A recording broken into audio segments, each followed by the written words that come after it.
Sac City. Welcome in to another edition of Pigskins and Pancakes presented by the Sac City Podcast.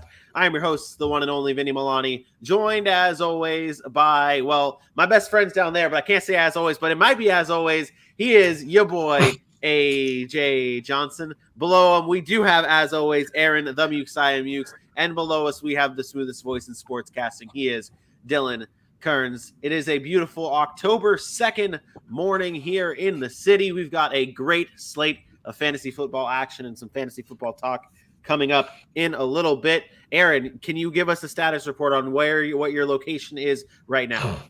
Yeah, I'm in a secret location, which is why it's so dark here. I am in the red deck of the Mercedes-Benz Dome here in Atlanta. So I'm here for the Falcons-Browns game. I didn't get a chance. Are you driving? No, I'm not driving. I'm just sitting in the parking lot. I didn't get a chance. See lights move by you and stuff. I'm like, what is happening? No, those are people driving into the parking lot. And AJ just didn't expect people to actually want to come to a Falcons game this year. I did want to get to the press box and do this, but I didn't get a chance to get up there to get everything. So here I am. I'm here. I'm still here to school you and educate you guys. You have field passes? Do I what? Field passes or press box only?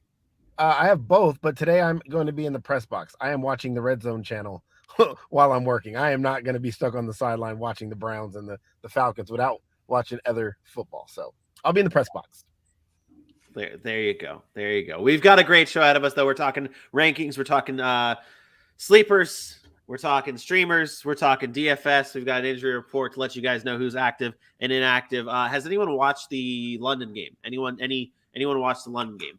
I probably shouldn't raise my hand because I've been driving, but I did watch while I was driving. Did you see Chris Olave prove you wrong another week? What? Did you watch Chris Olave prove you were wrong for another week? What did he prove me wrong on, Dylan? What did I say about Chris Olave? You said he's a good receiver. You always say something that backs up your bullshit when you say you want something, but you don't. No, I'm asking Chris you. Chris Olave just went into the medical tent, so just to let you know. All I said was that Chris Olave wasn't worth the first round draft pick, and you're gonna say after one game and a touchdown in the first half that I'm wrong? Game, the guy's been solid this year. Solid or have one huge game? He's been legit. He's been consistent. He's been a good wide receiver. You're using words right now with nothing to back up your circumstance. Nothing. Okay. Nothing. Okay. Mm-hmm. Stop. Let's move on.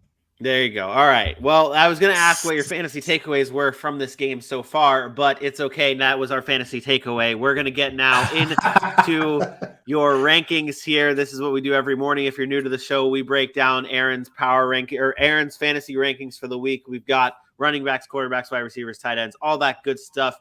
Let's get into the running backs. At number 1, it's Nick Chubb taking on the Atlanta Falcons, Saquon Barkley, Christian McCaffrey, Jonathan Taylor, Aaron Jones, and Jamal Williams rounding out the top 6.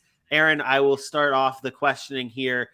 You have Christian McCaffrey at number 3. Injury. He is on the injury report right now. We do not know if he is going to be playing. When we get to the actives, that'll be the time where we actually know if he's in. But if he's in, it's same old, same old? You have no concerns whatsoever about Christian McCaffrey? Correct. As I mentioned last week and the week before, his floor's too high to not rank him high. Like it's just too high, even in bad games, even when he's not getting receptions, even when Baker Mayfield is a turd, he is able to produce. Last week, I think it was 13 points, which is his lowest of the season. Again, doesn't mean that he's going to have that top 3 to 5 week. The problem is predicting that is extremely difficult at the running back position. So you take guys with high floors, and he has the highest floor in the NFL to me. So, okay, fair enough. He's really good at that football. AJ, when you look at this top 12, what name stands out to you? Maybe as too high, too low, or just right? Honestly, I was saying this before you got on here, and a lot of this first part of this list is just right. I like just about everything on this list. For you to be wrong in one of these areas, it's going to have to be a defense that's really stepping up and outperforming, maybe something like last week when you look at Houston and what they did to the Chargers. But I think the Chargers on a get-right game this week.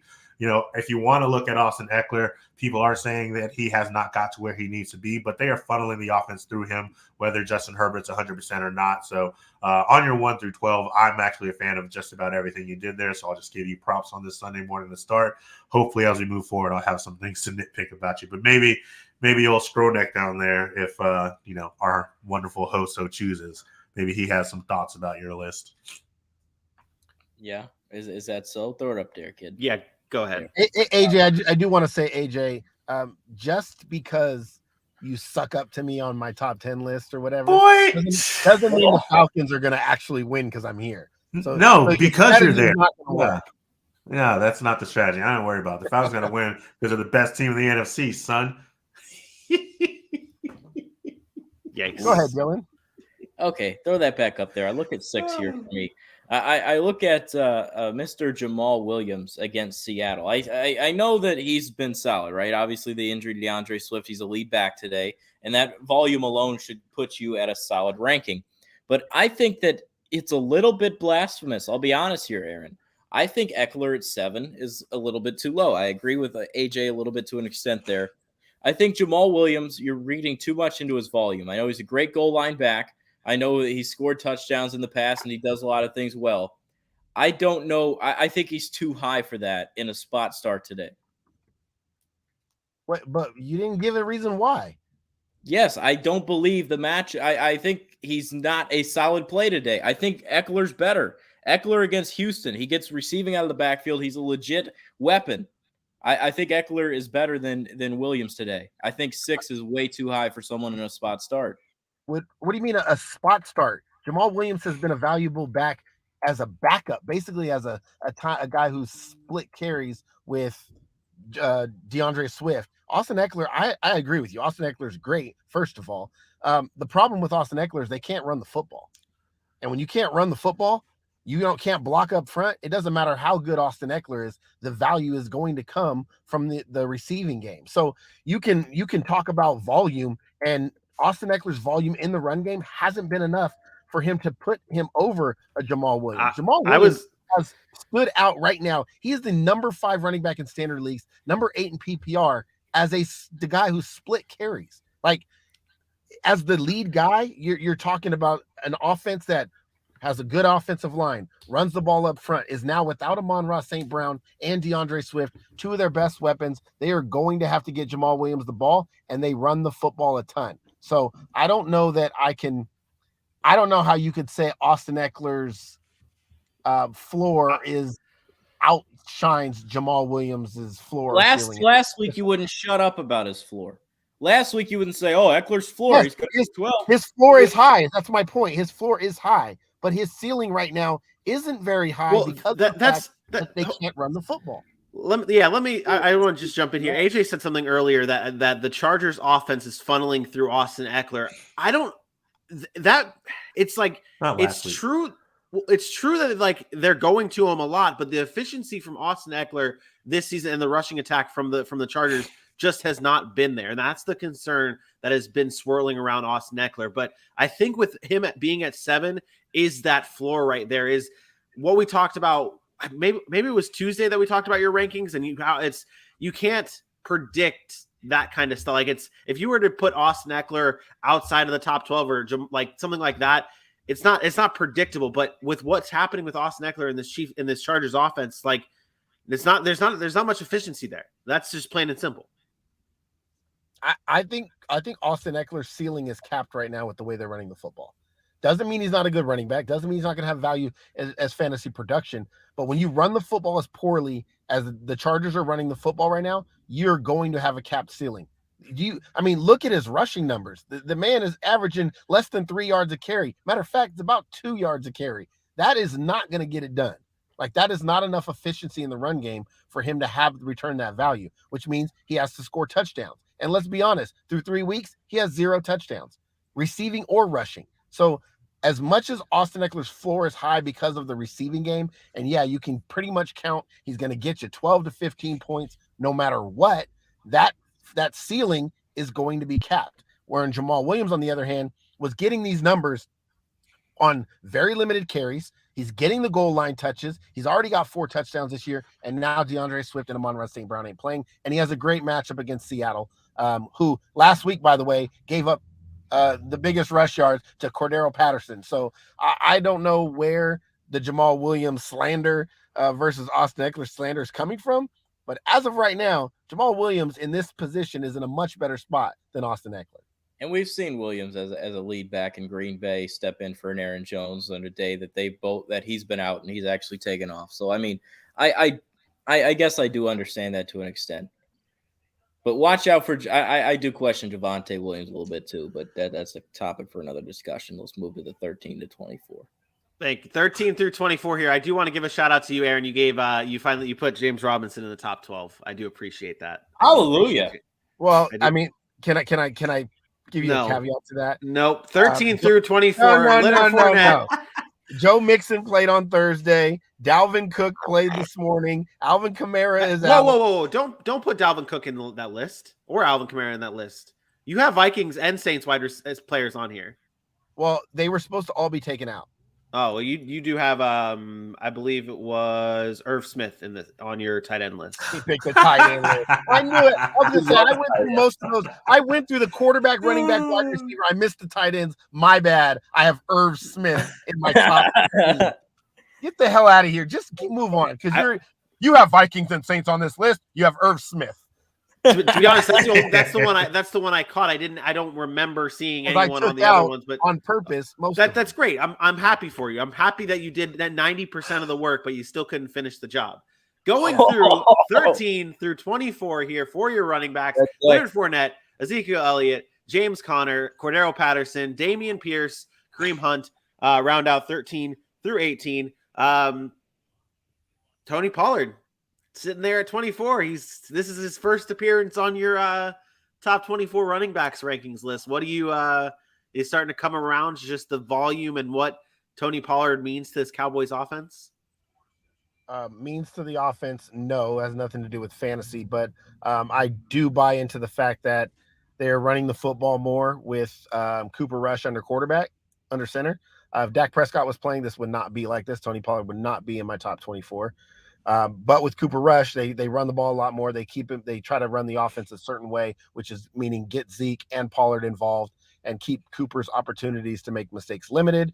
And therefore Pollard will get enough volume to produce that level of a fantasy production. And let's be honest, the running back position is atrocious.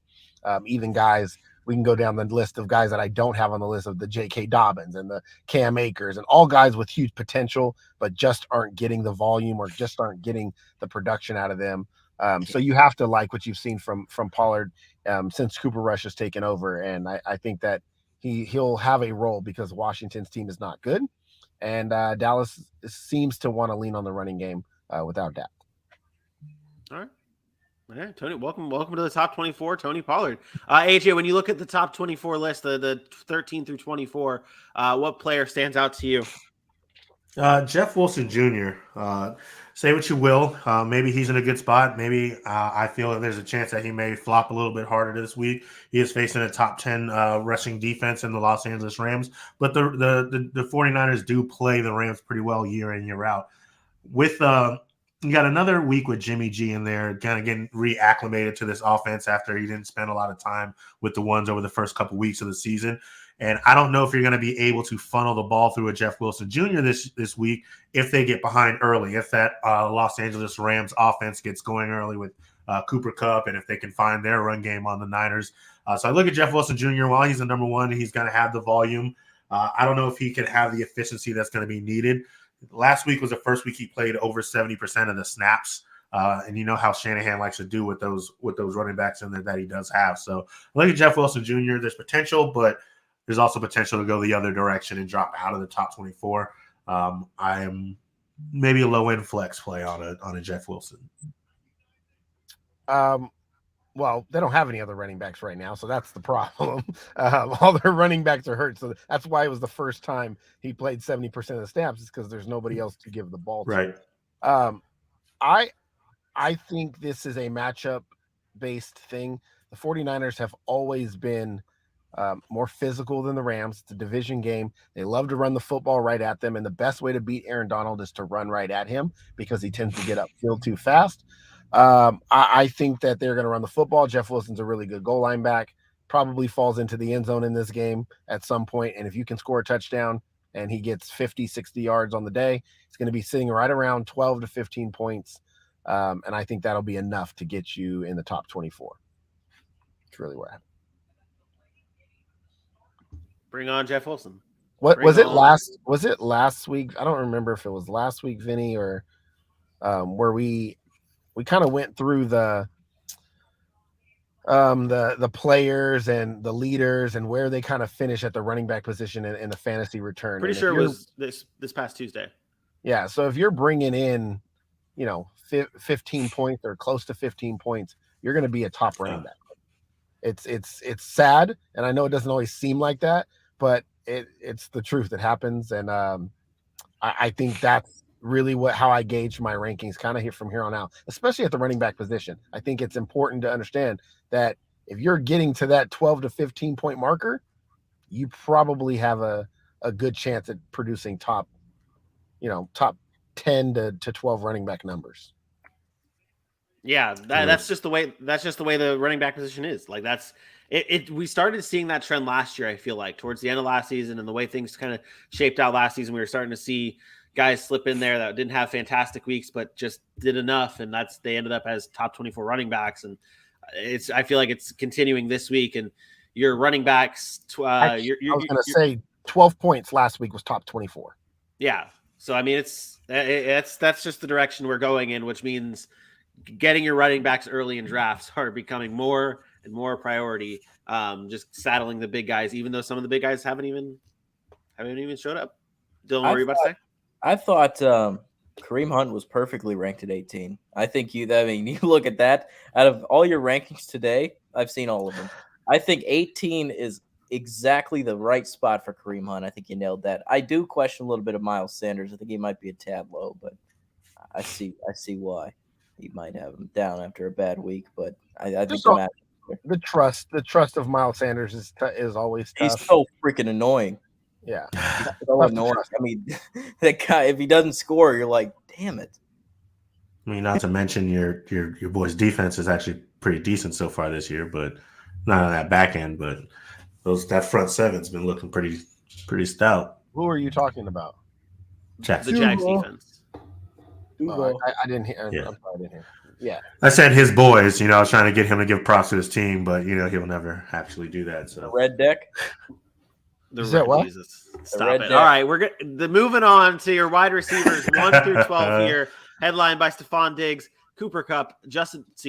Actually, so Justin Jefferson's on here. He's a Viking, so it wasn't just it wasn't just Irv Smith. Not to get back into that. But Devontae Adams at 4, Mike Evans, Michael Pittman round out the top 6.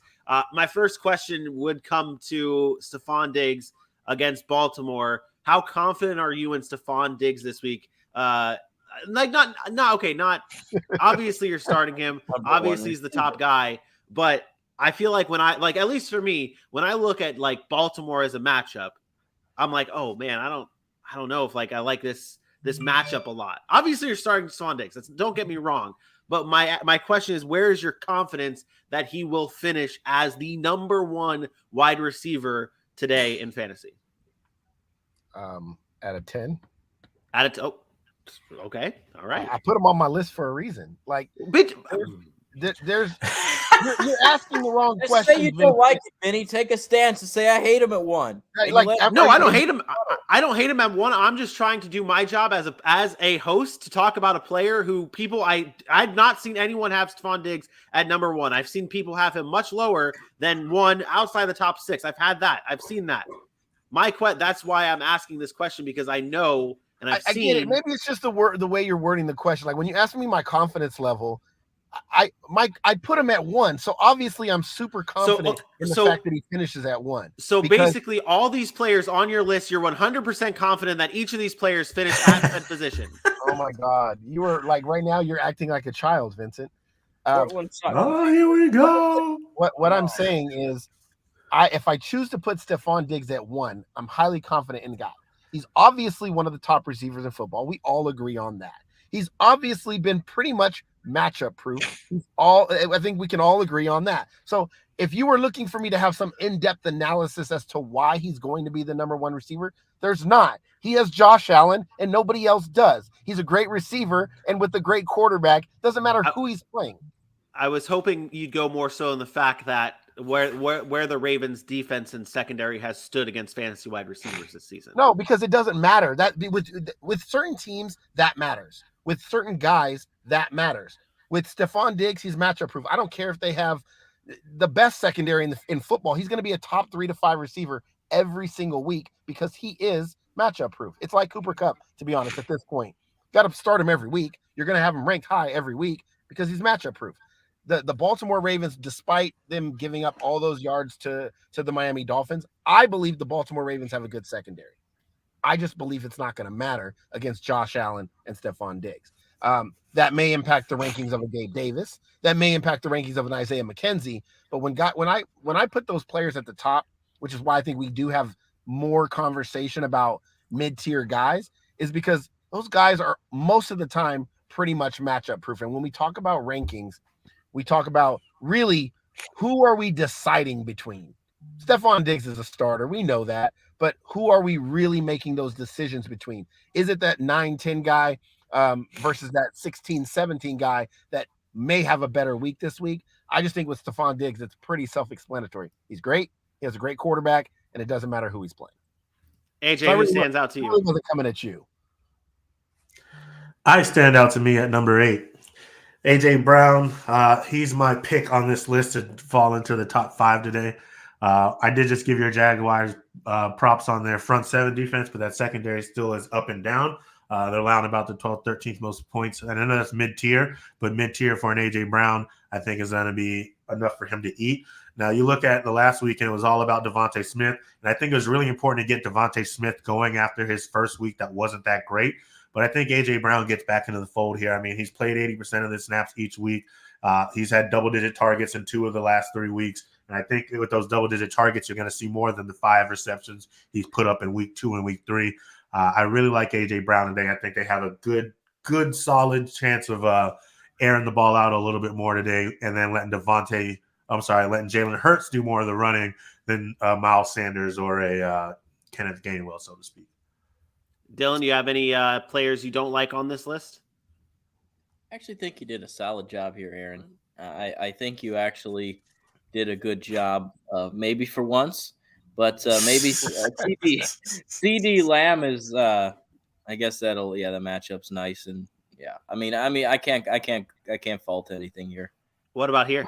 My biggest question mark there was honestly Hollywood Brown on that top list. I did it based on sheer opportunity. Rondale Moore's back though. So that was if you had to question something, like I thought maybe one of you guys would go there because I kind of question it myself. But he's been a volume guy there without DeAndre Hopkins. Cardinals aren't good. I do believe they're going to have to throw the ball, so I put him there. But he easily could be further down that list as we get into the back half of the top 24. Can't catch a break. What? I thought Rondale was out one more week. I have now in one league left in Alvin Kamara. I'm out Amon-Ra St. Brown, so I picked up Greg Dortch, and now it's not even going to matter. And now Latavius Murray just scored. Gross. Yikes. All right. Wide receivers 13 through 24 here. DK Metcalf, Amari Cooper, Christian Kirk, Devontae Smith, Brandon Cooks, Garrett Wilson. Aaron, who was the toughest person to rank? We talk about your power. On our power ranking show. If you missed those, check us out. 10 a.m. Eastern time, Wednesdays. On your power rankings, like that middle group is always the hardest to do. This is like the middle group of everything. Who was the hardest player to rank here in this top 24? Yeah, or in this 13 through 24. Sorry. To be honest, it was Rashad Bateman because I'm not sure how much they're going to use their wide receivers in this game. I expected them to want to use Bateman, especially with the banged up secondary that Buffalo has. But we've seen games where the Baltimore Ravens do not have to use their wide receivers. except for in certain situations. And Bateman's been okay. I mean, he's been pretty solid. He scored the first 2 weeks. He only had 2 catches last week, but still able to muster up 59 yards. But it didn't result in a whole lot because he's not getting the target volume that we would like to see. So for him to get into the top 24 on any given week is going to be hard. He's probably going to need a touchdown to do that, which he's been able to do for the first 2 of the 3 weeks. I don't know if that happens today, or if it's a Mark Andrews, or if it's a Devin Duvernay. So he was probably the toughest for me. Shout out Devin Duvernay, top 3 or top 10 trios of all time. Hall of Famer. Top 10 trios of all time right there. Okay. All right. So Rashad Bateman would basically be more of what I was saying with like what Stephon, like the question of Stephon Diggs earlier, where it was like the matchups there. Rashad Bateman is not that type of player where he's good enough to where it not matter. Correct. I will say most of these guys on this list, the matchup does matter. Most of these guys don't have the talent where we can just say, or at least the ability, the talent at quarterback to say they're matchup proof, including guys like DK Metcalf at this point, who I like, but the reason he's at 13 is because he didn't have a quarterback. If he had a quarterback and he's playing Detroit, I'd put him in the top 5 like that. You know what I mean? Like that would, but so those circumstances around these players, there's just more question marks. And the guy that's 13 could also be 24, and the guy that's 24 could end up being 13. So I rank them based on all the factors, and then just my confidence level of their ability to overcome those factors that are surrounding them. And the guy that's 17 is blasphemous. What? He pissed down his leg the last 2 weeks. What changes this week? Brandon Cooks has been one of the most consistent fantasy wide receivers in the history of the NFL. That's what, nothing's changed. He's always been somewhere between 12 and 24. And guess what? Between 12 and 24, 17. So that's all. It's always going to be somewhere in between 12 and 24, because that's what Brandon Cooks has been for his entire career. No, Dylan, it's not. Stop it. What a child. First of all, but if you want some deeper analysis, since I know Vinny wants that, he's still seeing a huge target volume. The last 2 weeks, yes, he might only have 6 catches. He has 17 targets during that time frame. It's huge target volume. They are probably going to be behind in this game. They're going to have to keep up with the Chargers. He is going to see a target share. He plays every snap. He's going to get the ball. Brandon Cooks doesn't have to score touchdowns to be productive. He will be fine. Brandon Cooks is one of the most consistent fantasy wide receivers this generation. King of consistency. Might not be a fancy or hot name to play, but he is always consistent, that Brandon Cooks. Your quarterback rankings: Josh Allen comes in at number 1, Jalen Hurts, Lamar Jackson, Justin Herbert, Aaron Rodgers, Patrick Mahomes round out your top 6 there. It's been weird, I feel like, at the quarterback position, especially with some of these names like Justin Herbert and Patrick Mahomes. Like, those guys have had not phenomenal weeks. Like, there's been multiple weeks this season where Justin Herbert and Patrick Mahomes end up getting less than 20 points for you, but they're still guys that you don't predict that. Like, that's what we were talking about earlier. You don't predict that. If that happens, it happens. You take it, but you can't rank them any lower than where they are because of how good their talent is. Who's a sneaky? Well, I guess I can't say sneaky. Jared Goff is on this list, Aaron. Jared Goff is at number 8. What went into you putting Jared Goff in the top 12 quarterbacks? Because he's not that mobile. He doesn't fall into that category of your typical rushing quarterback that produces fantasy points. But you have him here at number 8. What went into putting him there? The matchup is really good, and I told you the offense. Not to mention, I don't want to, but Kirk Cousins. I did take those guys off to some other guys from Thursday, Joe Burrow, obviously. But their offense, they put them in, they're high volume. They put them in positions to be successful. And no matter what, if the Lions are getting blown out, they have to throw. If the Lions are winning, they still throw the football, and they put them in good positions to be a fantasy asset. I think the biggest thing here is, though, you talked about the top quarterbacks. You named the guys that I probably wouldn't have named. Like you brought up the Patrick Mahomes and the Justin Herberts. Yeah, they've had bad days, but we haven't even mentioned Russell Wilson, Tom Brady, Aaron Rodgers. Like, Those guys are ranked like 27th in quarterback ratings or in fantasy points. Like they're not even in the top 15. Instead, you got guys like Marcus Mariota, Trevor Lawrence, like guys that some people that we didn't expect to, but Joe Flacco. But remember, fantasy is about opportunity. And when you're trailing in games, you have to throw. Garbage points count in fantasy. They do. And so we have to take that into consideration. I say this all the time. Sometimes it's better to have guys that are in garbage time.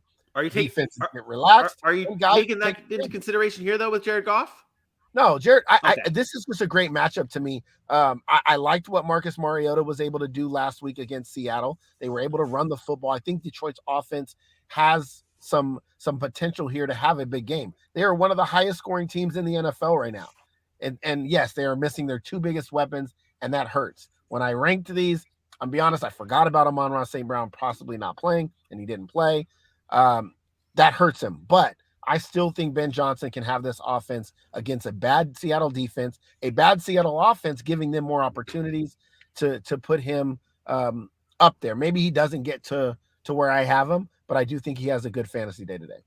There's that name again. You bring up the offensive coordinator, Ben Johnson, for the Detroit Lions. Arguably the best in the NFL right now. I know it's extreme, but arguably one of the best in the NFL. Yeah. I thought AJ, you were arguing. Oh, no, I mean, I can. But... No. I saw your mouth open. I thought you were about to go, and I thought you were about to get into it. But he was so astonished by my take. Ben Johnson. Shout out Ben Johnson. All right. Actually, I was trying to think if that was one of my uncles, but you know. All right. So there's your quarterbacks 1 through 12. Who's on the outside looking in that you think could sneak into the top 12 quarterbacks this week? Oh man, it's tough.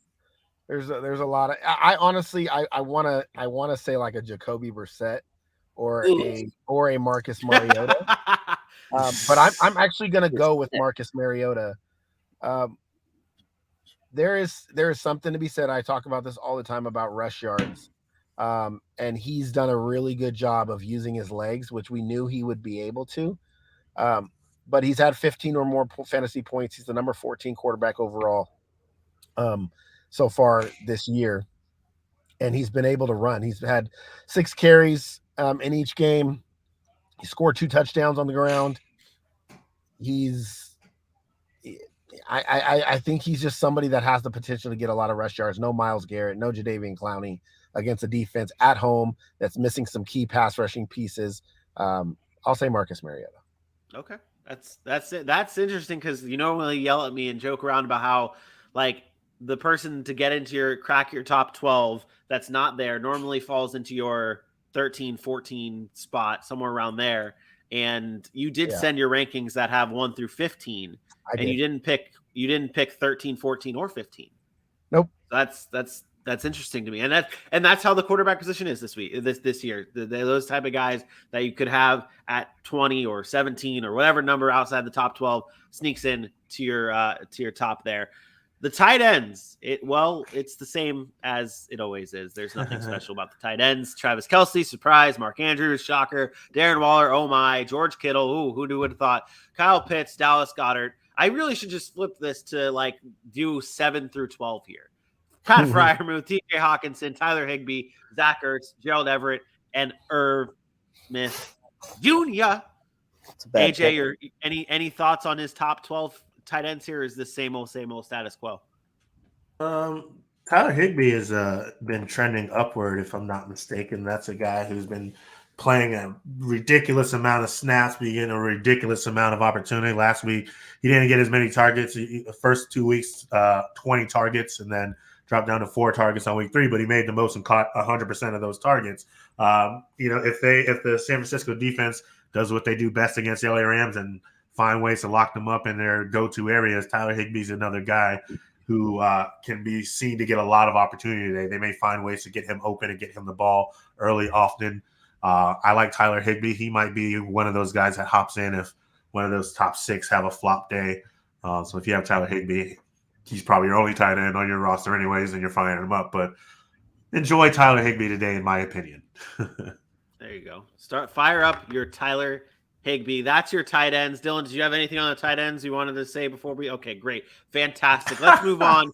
There's no need to stay in. David Njoku is a name that needs to continue to climb up for the Cleveland Browns. I do think that's a name that needs to continue to move up tight end draft boards. And Dallas Goedert, by the way, excellent option. I know some people were down on Dallas Goedert this year, the addition of A.J. Brown and all that stuff. But Dallas Goedert is a very, very solid tight end. He continues to play well. I would I'd be all about some Dallas Goedert. Factual. Fire up your Dallas Goedert. Rise up, David Njoku. There you go.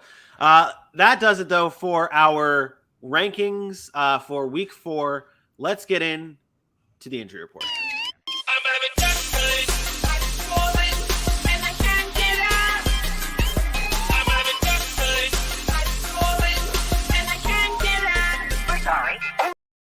I love that drop so much. I love that drop. Yeah, I know you do. You have no idea. Let's get into our ins and outs as we head into the 11:45 a.m. Hour here on the East Coast. We talked about it earlier. Amon-Ra St. Brown, DeAndre Swift, Detroit's two of their best weapons, if not the best weapons, out. They're inactive. Detroit's going to have to find replacements. Josh Reynolds maybe could be a guy you want to throw in your lineup if you've had him. DJ Chark. I don't know if you want to try deep Khalif Raymond. Also expect maybe a bigger day here from TJ Hawkinson. That could be big. David Montgomery is out. I'm surprised we did not talk about Khalil Herbert. But that's obviously the replacement there. They've been running the ball real well. Khalil Herbert has to be somebody that you're looking at in the running back room as far as maybe perhaps a top 10 option this week. No Hunter Renfrow, no Keenan Allen. Hunter Renfrow concussion, Keenan Allen still out. Mike Williams maybe steps up, has another nice day here. We'll see. Trent Williams is inactive from a fantasy perspective. That could impact the Jeff Wilson. Speaking to AJ's point there, they struggle without their left tackle. Zay Jones. I think they tested him out. He was expected to play. It looks like that is not going to happen now. Maybe if you're looking for somebody on the waiver wire you want to throw into your lineup, maybe you try a Marvin Jones. Maybe you try to see if you can get a big day out of him. I know they all three scored last week, so surprising inactive there in Zay Jones. He was having a nice start. Cordero Patterson, I didn't think I was worried about him anyways. Josh Reynolds, like I said, that could be a sneaky play. Gabe Davis is active, and so is Dawson Knox. So the weapons are there for Buffalo. They're going to need him against that Baltimore team. Hollywood Brown and Rondale Moore, like I mentioned earlier, are active. And Christian McCaffrey, they tested him out again pregame with that thigh injury, and he's active. If you have him, fire him up. You do not want to be the guy that benches Christian McCaffrey when he goes crazy. So interesting names, some tough names, but there's some names. You want something sneaky and very deep, and you're going to laugh. You're going to just shrug it off, and we don't have to talk about it too much. You brought up Marvin Jones as the option that comes in to slip in for Zay Jones. Watch out for a different Jones. Watch out for Tim Jones, preseason darling for the Jacksonville Jaguars. Watch out for old Timmy Jones for the Jacksonville Jaguars this week. Not fantasy relevant. Just watch for him to have one catch for 7 yards, and maybe he finds the end zone. That does it, though, for our injury report. Let's get into our streaming defense, and it's time to ride that stream.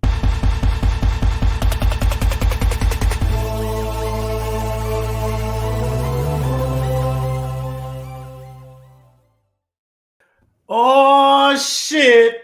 What it do? There's 3. Oh, I took out the wrong guy. Whoa, chaos. This gondola does not seem as comfortable as it once did. It's a bumpy ride to start. It's a bumpy ride to start. It's streaming defenses time. Last week, Vinny's going to be mad at me, but I'm still going to do it. My honorable mentions did the damn thing. The Eagles and the Panthers showed up pretty well. And the defense I gave you, Houston Texans, aside from losing the game and allowing 23 points, they did have 5 sacks and a couple interceptions. Did not lose you too many points on the 8, so I'm okay with it. This week, This is what I was saying. That's exactly what I was saying. I just called them all out. They were fine. I'm happy with my Houston Texans pick. You were like, okay, yeah. I was Go really ahead. right on my honorable mentions, but I was slightly wrong on my pick. But I did my honorable mentions. You're hearing so it how you want to hear it. It's okay. Anyways, this week, sir, one honorable mention in the Pittsburgh Steelers. No analysis. I like what they have going on against the Jets. The streaming defense I'm going to give you this week, surprise, surprise, I'm going to go with the Chicago Bears. Rostered in about 16% of sleeper leagues, less than 20% in ESPN leagues.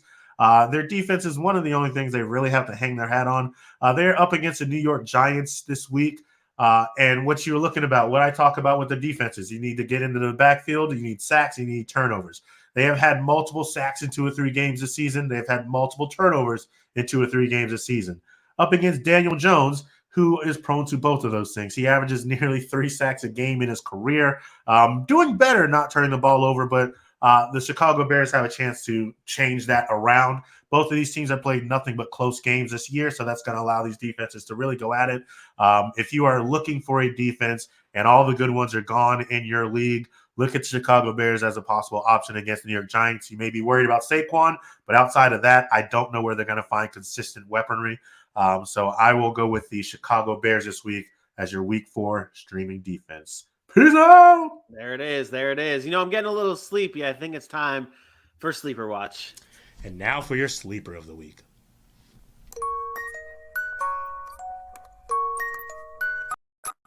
Dylan, I hope it's not Tim Jones that you're hitting me with for a sleeper, but who you got this week as your sleeper of the week? Let me give you 2. Can I give you 2? I got 2. Give me 2, yes. Here are 2. And fine. both I'm staying in the AFC South. All right. One matchup going between Tennessee and Indianapolis. Where am I going here, huh? Where am I going? I like Treylon Burks today. I like Treylon Burks. He's not rostered in maybe 51% of ESPN leagues. I think he gets his first NFL touchdown today. The Colts secondary has been beatable in the corners. I think there's going to be some focus on whatever they're doing with their offense with Derrick Henry. I think there is an opportunity for Treylon Burks to get some out there. And I know that Aaron Mukes mentioned Mr. From the Red Lot. Red Deck. He mentioned to keep an eye out for Marvin Jones. Going to give you a different Jaguar. This guy averages 4 catches a game so far across this season. He's going up against his former NFC East opponent here. Give me some Evan Ingram today. I think Evan Ingram gets more love in that Jaguars passing offense. This has been a great offense all year. They've been spreading the ball around. I think Ingram gets some game today too. Only rostered in about 8% of ESPN leagues. Throw him in there. See what happens. Tight ends is always a good streaming spot. I think he hits big. All right. Start up your Evan Ingram. Start them all up. Start up Dylan's sleepers of the week. And now for your sleeper of the week.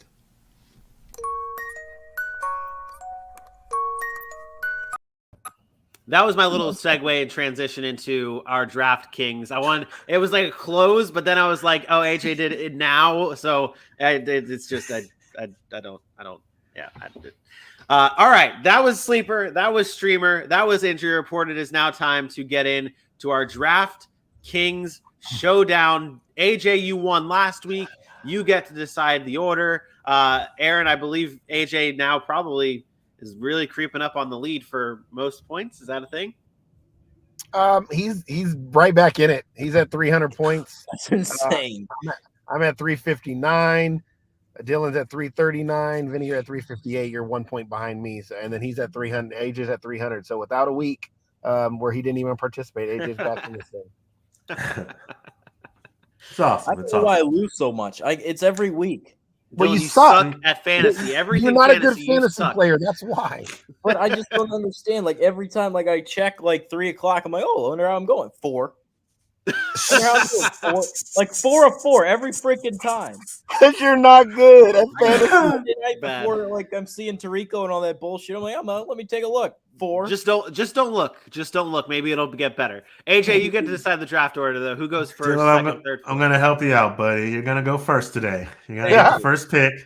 I want to see if you can screw this up. Then we'll go. Aaron, Vinny, then I. God dang it! Why number 2 again? That's okay. I hate the middle. I hate 2 and 3. 2 and 3 is I hate the worst. I like taking back to back. So I'll kick this thing off hardcore and go with Aaron's man crush. Give me some Travis Kelce.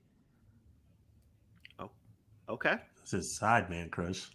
Okay. Hey, Aaron, you have your flashlight on. Is there Yes, I am trying to give me some light here. Oh, okay. I'm in a dungeon. I'm in a dungeon. Wait, what is it? Wait, turn your flashlight off. What does it look like?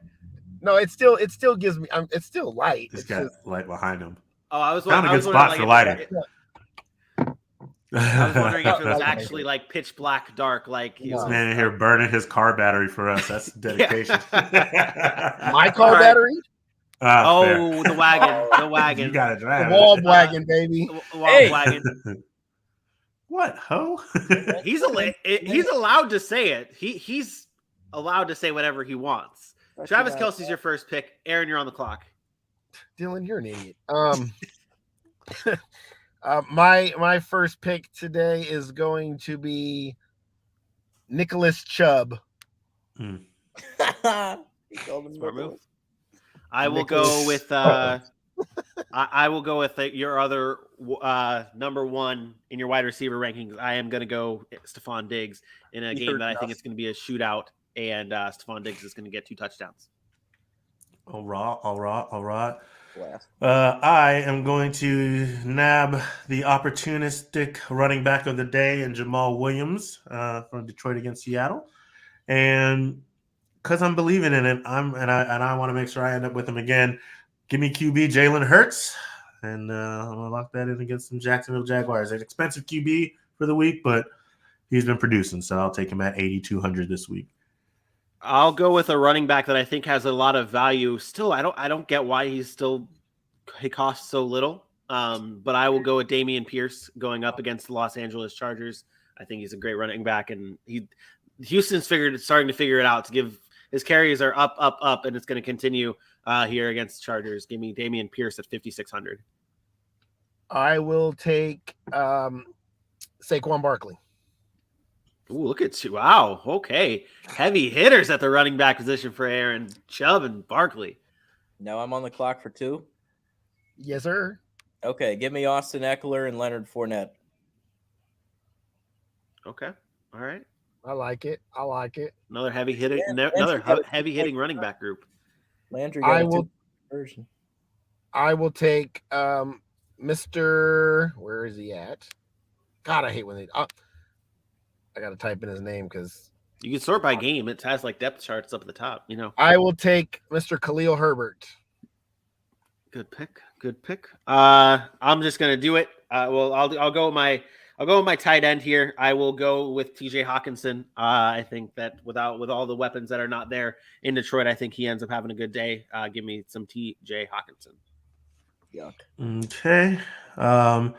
I'm going to go ahead and get A.J. Brown as my wide receiver, and then I will come back on the other side and get Christian Kirk on the other end for my wide receivers. 2 of my 3. Nice. I will go, I'll go with my defense here. I like going, getting my solid defense. I'm going to go with the Dallas Cowboys defense going up against Carson Wentz. I think sacks are on the horizon, and I think interceptions are also coming from Mr. Carson Wentz. Dallas D and James Robinson every week. Hey, maybe you should take notes, Mr. Last Place, every week. I'm taking my defense as well, and I'm taking the Titans defense against the Colts for 2,500. Is it me? Yes, sir. Okay. I'll take Aaron Rodgers and CeeDee Lamb. Okay. All right. Aaron, holy shit. Might be honest. He might do it. he might be on to something, Johnny. I am going to take the number 3 tight end in football that nobody's talking about, and Tyler Conklin. Ooh. Okay. I will go with I'll go with my quarterback here. I'm going to sneak in a little Jared Goff against the Seattle Seahawks. I feel like Vinny's doing this to say that I was wrong if he sucks. Takes Jared Goff, takes TJ Hawkinson, all guys on the show that I pointed out. I like TJ Hawkinson. And I also set this lineup yesterday, and I'm so far so good picking all the guys that I wanted. Okay. I like the way you make it sound like it's present thoughts. Well, yeah, I mean, I have to, yeah, All right, I'm gonna fill out my wide receiver group, and I'm gonna see if this gadget play pays off today. I'm gonna get Curtis Samuel, thinking Terry McLaurin's gonna have himself a little tough day, and you know how they've been using Curtis Samuel recently. And then I will take a tight end that I wish I started last week, and hopefully he'll be good against my team, David Njoku. Let's get it. All righty. I am back on the clock. I will go with, well, I'm just going to do it. Dylan, guess who I'm going with? Who? James Robinson. Didn't think otherwise. God, bro. Every week. I will take Josh Reynolds. You juggaloon. That is offensive. DJ Chark is out. Noah Monroe St. Brown. No I just Swift. let me ask you a question. I just pivot. He was in my original lineup, and then I was like, do I want Hawkinson and Reynolds on the same team? Like I didn't feel comfortable doing that. Huh? Ben Johnson. Ben Johnson. Big trust Ben Johnson. Big trust Ben Johnson. Go ahead, Dylan. To stack my Aaron Rodgers, I'm going Romeo Dobbs. Oh, you son of a bitch. Is it? Ooh, Is that what words. I am? And then I'm also going to take the play of a receiver that got bumped up. Give me some Marvin Jones. I'm going to go with my other running back here. I'm going to go with Whoa. You're not going to skip me. Oh, shit, it is your turn. Yeah. Jesus, I was going to go kicker at my flex position. I don't need any running backs anyways. I only need receivers in my quarterback. So I'm going to take my receiver here, and I'm going the other guy that people love, Romeo Dobbs. I'm taking Alan Lazard. Now it'll be my turn, and I will go with my running back. I will go with Javonte Williams. All right. I am going to take my defense here, and despite how good their offense has been, they are missing a lot of good pieces, and I need cheap. Y'all know I go cheap on my defense anyway, so the Seahawks at 2,400. And then I will – this is where it gets tough. I'm going to lock in a running back who's had at least 6 targets each game, and his starting guy hasn't been super great. So give me Nyheim Hines at 4,700. Ew. You just puked. It's fine. I will take my – oh, wait, no, Vinny's first.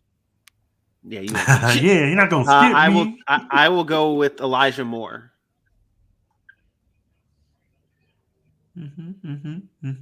Crickets. No, I am taking Cortland Sutton. This is my last two? Your last two. Yeah. Give me the Patriots defense and give me Evan Ingram. My quarterback is Mitch Trubisky. Interesting. My last pick was going to be Romeo Doubs, but thank you, Dylan, for throwing a little wrench skis in my plan skis. You're welcome. And I will go with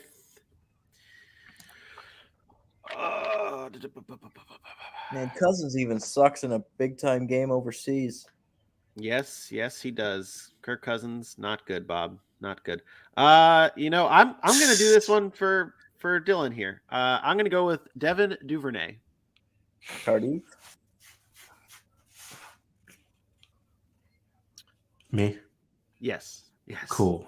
Yeah, last pick of the draft. I want to take a mulligan on my defense because I had some extra money, and I'm going to go with my he wins every week. We let him change his picks every week. Well, no, last week I just made a mistake. Because he last week made more money. Like every week he does this because I got more money, so I'm gonna change what my. You know what? It's the least y'all can do after not allowing me to play week 1. Damn. Wait. So make your pick. I have $600 extra. Let me finagle with my lineup here until I spend all of my money.